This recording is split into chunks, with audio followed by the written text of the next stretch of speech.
From MTN News, this is Face the State. Welcome. Thank you for joining us. I'm Jackie Coffin. And I'm Augusta McDonald. It's the culmination of a lot of legislative work as the state budget hits the House floor. Yeah, that's right, Augusta. This is the biggest bill lawmakers will handle this session, with a lot on the line in terms of funding. The Montana legislature's biggest task is finalizing the state budget, and as MTN's Jonathan Ambarian reports, the House just took a big step toward that goal on Wednesday. On Wednesday, the Montana House spent the entire day debating just one bill, but it's by far the biggest of the session. On a party line vote, Republicans endorsed House Bill 2, the main budget bill, setting out $14 billion of spending over the next 2 years. Members of the committee, you have before you for your consideration House Bill 2. Republican Representative Lou Jones of Conrad chairs the House Appropriations Committee, which put together the current version of HB 2. He said the full budget is about 12% larger than the previous biennium, with an 8.5% increase in general fund spending. Overall, this is a very good budget for this time. Relative to the inflation and the work that's out there, it offers forth a very positive product. HB 2 is handled differently than any other bill because of its sheer size. The budget is divided into sections: education, justice, natural resources, health and human services, and general government. The Republican supermajority generally held firm behind the work that the committee did. Democrats in the minority have accused the GOP of failing to meet the scale of the crisis facing the state and proposed a series of amendments. We hope that you will join us in investing in the problems that still are left on the table: child care, housing, and community services. But nearly all of the amendments fell short on party line votes. Mr. Chair, 32 representatives voted aye, 68 have voted no. The amendment has failed. One unsuccessful proposal attempted to reverse a decision made in appropriations to use almost $8 million to move some state inmates to a private prison in Arizona, operated by CoreCivic. Supporters of the plan said it's the only short-term way to address overcrowding that's led to state inmates taking up beds in local detention centers. Opponents said it would separate inmates from their support systems and weaken state oversight. This option really feels like a shortcut. It feels like we are taking an easy way out instead of doing the hard work to dig in and find solutions that are going to last. I agree with you. It would be better if we had another prison in Montana. So if we can jointly agree on that, that's fine. But that is not something that we're going to be able to do in this budget. What we need to do now is figure out a way to deal with this math problem. And this is the only alternative that I'm aware of. HB 2 is likely to get a final vote in the House this week, but that's far from the end of the budget process. It still has to go over to the Senate, and if senators make any changes, potentially into a conference committee to iron out the differences, before going to Governor Greg Gianforte. In Helena, Jonathan Ambarian, MTN News.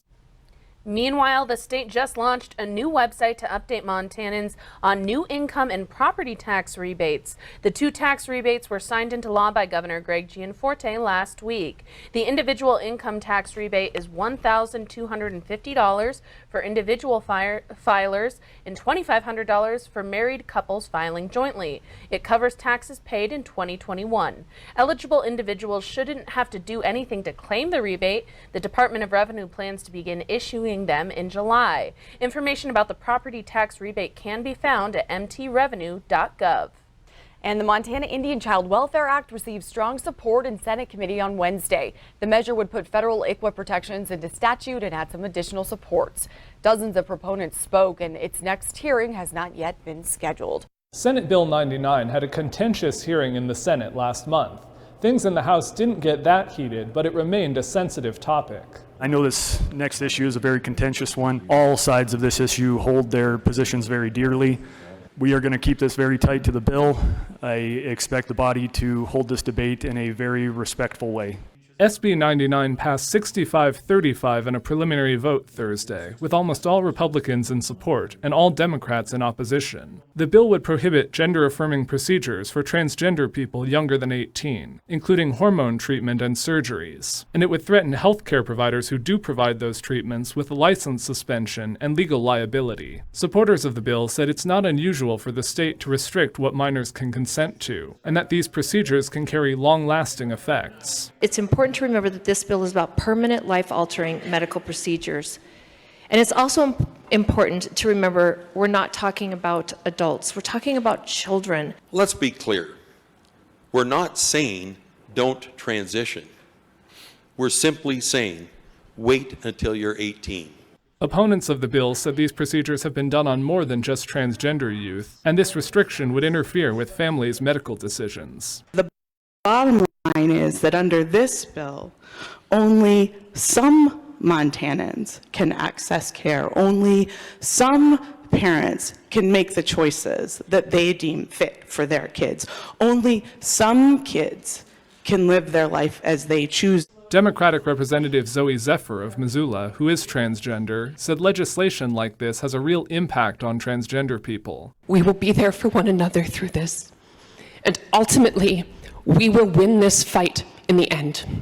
The bill will have a final vote in the House on Friday. Because lawmakers made some relatively small changes to it in the House, it will have to go back to the Senate for senators to accept or reject the amendments. In Helena, Jonathan Ambarian, MTN News.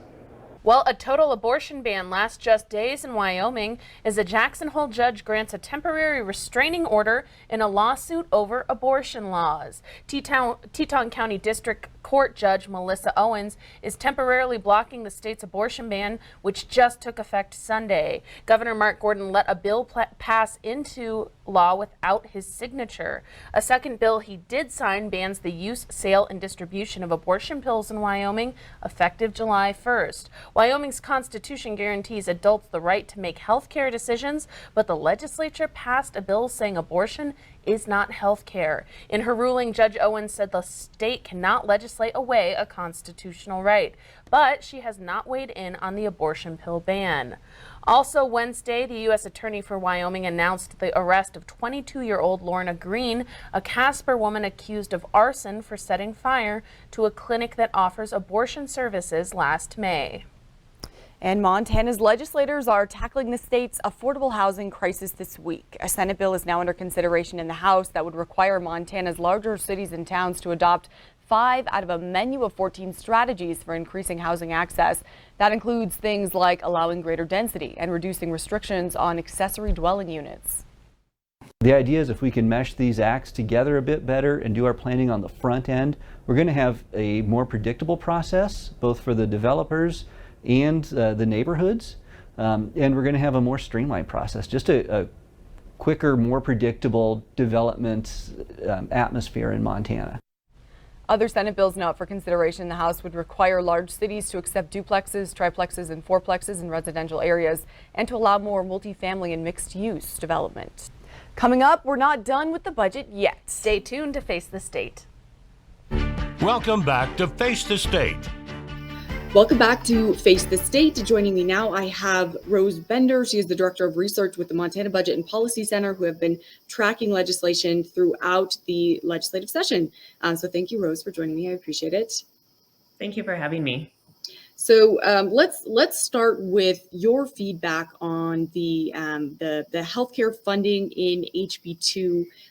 There's been some concerns about provider reimbursement rates being too low to supply Montana's medical professionals with enough funding to, frankly, keep skilled nursing homes open, to get local providers to accept Medicare and Medicaid patients because they do reimburse so low. Talk about that issue as a whole and what you're seeing in this in HB2. Yeah, this is something we've been following pretty closely because of concerns with low provider rates in our communities and all the nursing home closures that have been happening. So the legislature had a third party do a study of provider rates, Medicaid provider rates in Montana, and essentially recommend rates that would provide adequate wages for the workers in this industry to help our workforce, to help be able to keep these providers open. And within House Bill 2, the budget is still $24 million in state funds below what is needed to get to those recommendations. So, we are happy to see the movement that has been made to increase those rates in order to see sustainability within our medical system and nursing homes, et cetera, in the state. We'd like to see that Guidehouse study fully funded.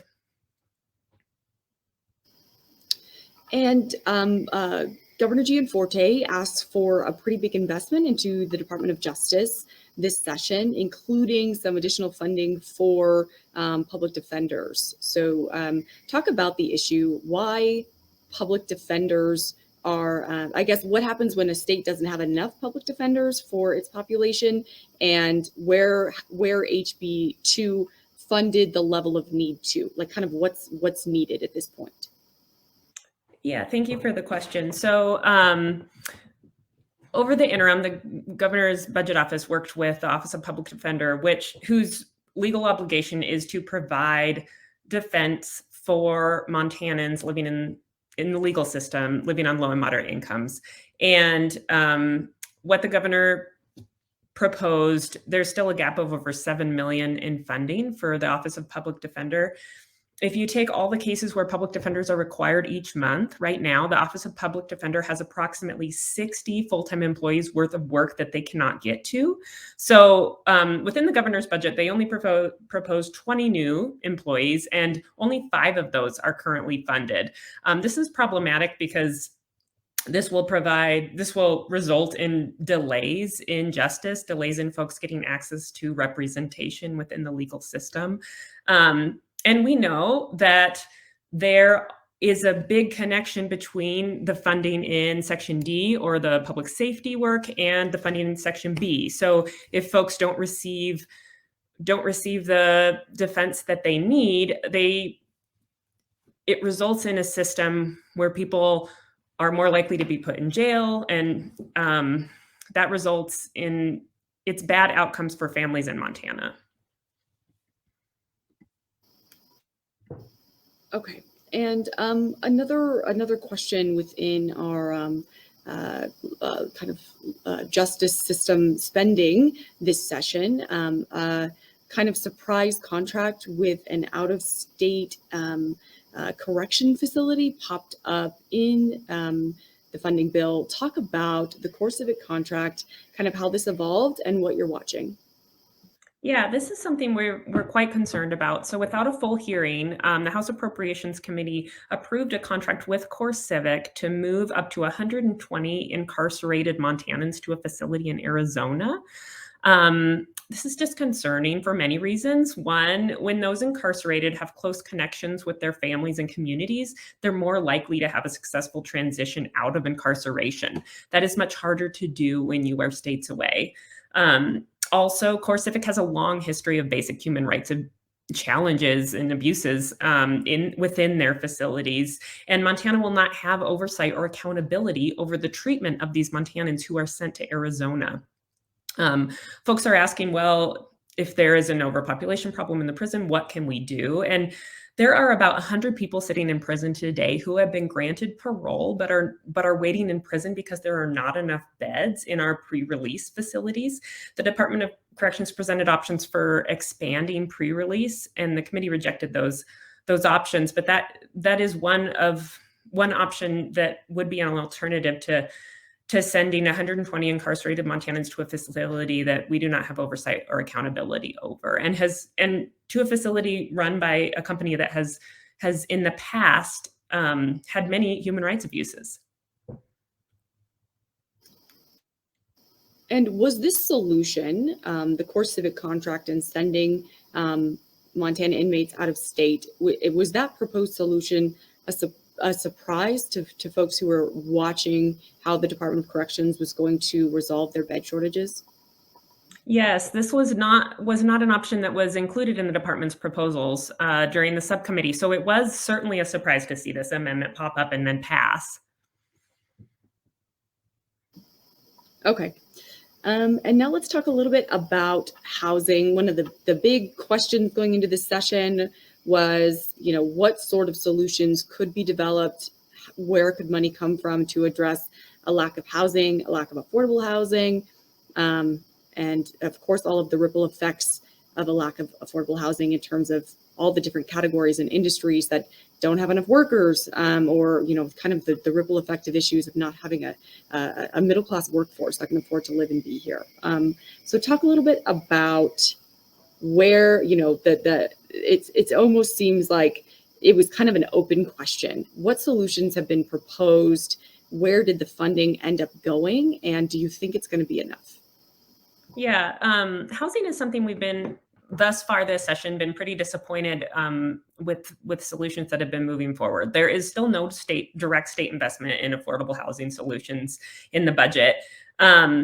We are hopeful moving forward to see some proposals move through different bills. On Friday, in-house tax, there's going to be a bill proposed to fund a low-income housing tax credit, which is essentially a tax credit that can help develop more affordable housing in Montana, which we all know we have a critical need for. According to the National Low-Income Housing Coalition, there are only 45 affordable and available homes for every 100 renter households living in poverty. So there's a serious problem right now, and lawmakers we have the money, we have this surplus. Now is the time to invest this money in solutions long-term to deal with our housing crisis. And if we don't, we're just going to see it get worse, and that frankly scares me.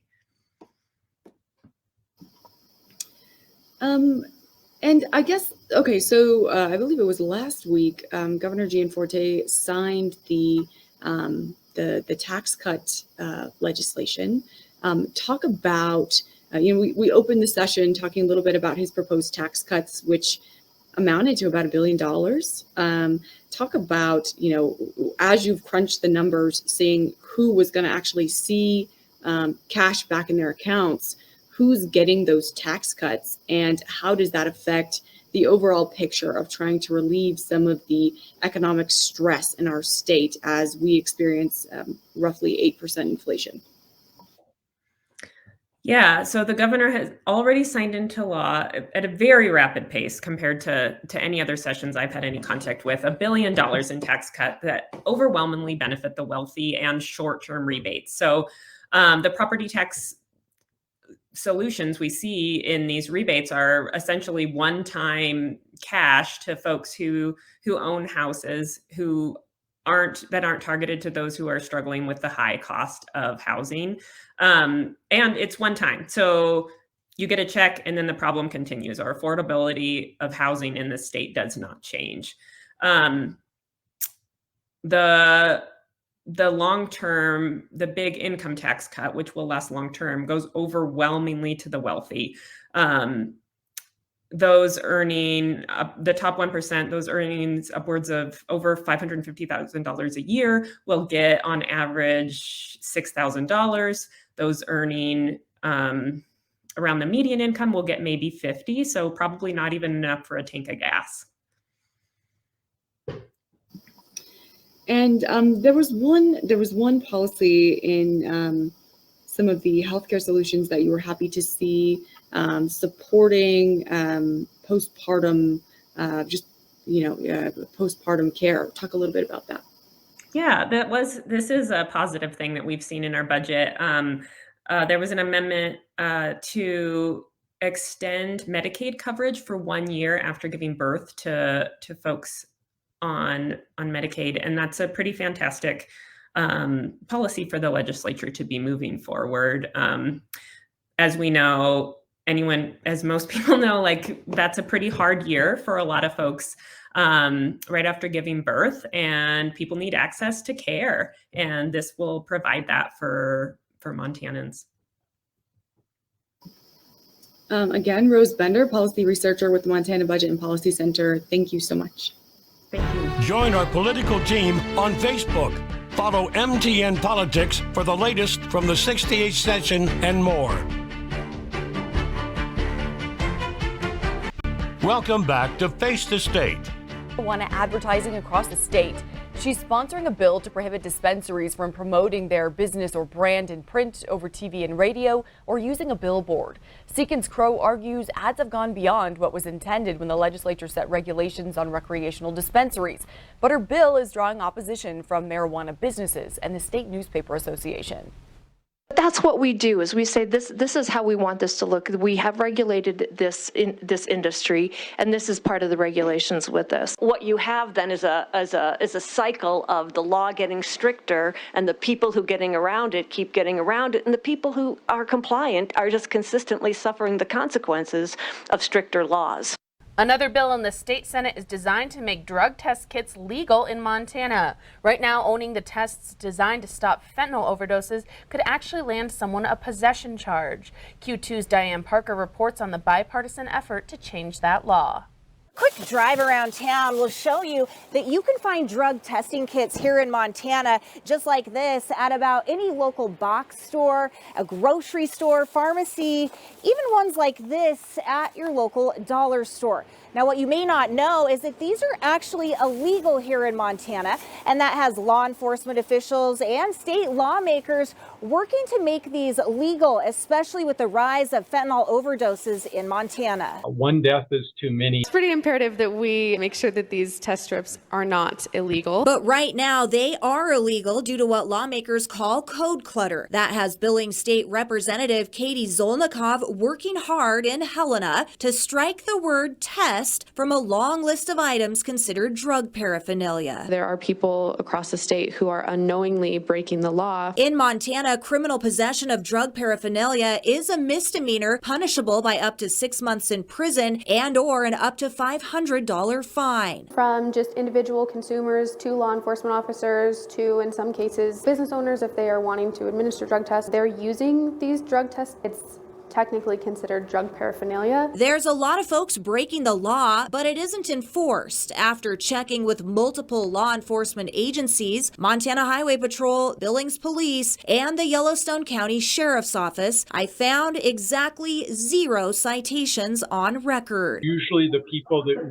we're coming across are people that are actually distributing this drug, and we're not seeing the test strips and the individuals that we're arresting throughout Montana. Meaning moms and dads testing their naughty teens can breathe easy. A woman with a date rape drug test in her purse won't go to jail. But when it comes to public health, supporters of HB 437 say the code clutter has got to go before more people die from fentanyl overdoses. Enabling people to possess the strips without being subject to criminal penalties will allow people access to an easy to administer and affordable means to determine if their drugs have been adulterated with fentanyl. The CDC's Stop Overdose campaign encourages the use of fentanyl test strips, even giving instructions on how to crush pills, add water, and dip a testing strip. But back in Montana, Yellowstone County's Public Health Department says we are not supplying them at this time because of the law. Rimrock, the region's largest drug treatment center, isn't supplying them either, but says it supports HB 437 as a risk mitigation tool. Pills that mimic other prescribed drugs but are laced with illicit fentanyl have been identified in Montana, contributing to an unprecedented number of fentanyl overdoses statewide, including 8 in January alone. House Bill 437 is past second reading. Now on to the state Senate after passing the House unanimously with no opponents. In Billings, Diane Parker, MTN News.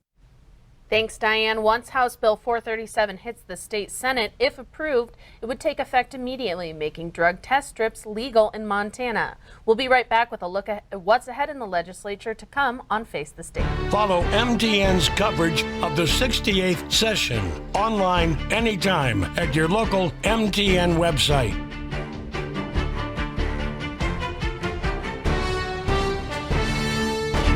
Welcome back to Face the State.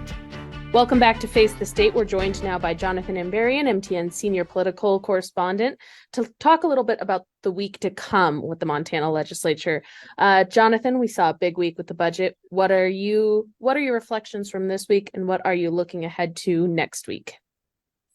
Thanks, Jackie. Thanks for having me. Yeah, this week, the sort of centerpiece of it was the House passing HB2, which is the big budget bill, something like $14 billion over the next 2 years allocated in there. And yeah, I think the first thing that everybody noticed was that the Republican majority stood really together, really united behind this budget. There was almost no disagreement on any of the aspects of it. Democrats in the minority brought a lot of amendments, and they just kept getting shot down on the same party line vote. So clearly the party decided at this point they're just this is the product they have, and that's what they're going to put forward. I think we all expect there will be some changes in the Senate. We don't know what that might look like or really how big it might be. As for the next week, yeah, I mean, we're starting to see not quite the same rush of bills that we did during the transmittal break, approaching the transmittal break, but we are approaching sort of the secondary transmittal break where revenue bills that affect the amount of money the state takes in, bills that spend money, and constitutional amendments, they have to pass through the House or Senate by another transmittal deadline, which is, I believe, 67 days into the legislature, about 3/4 of the way in. And so that's the end of this month. And so next week, we'll see a lot of hearings as they try and get some of those bigger budget-related bills. They're going to get hearings and get put through their first chamber. So it's going to be another kind of a busy time. And of course, we have the bills that have crossed over to the second chambers that are starting to go through. So we're starting to see a little bit of heavy traffic again in some of the committees after a bit of a break. This week, when the budget discussion was happening, the Republican chair of the committee that's worked on Health and Human Services budget, Bob Keenan, he said that, look, you can hear from a lot of people who say that this budget is not going to be enough, and you can hear from a lot of people who say it's going to be too much. And so they're trying to strike a balance, and don't think anybody's 100% happy with any of it. Have a good day. Yeah, that's often how these kind of things shake down, especially when you're dealing with a lot of money on a state level. So, well, thank you so much, Jonathan. We'll keep following your work, what you're doing. Thank you for doing what you do. We really appreciate it. And we'll check back in with you next week. All right. Thank you. And thank you for joining us on Face the State.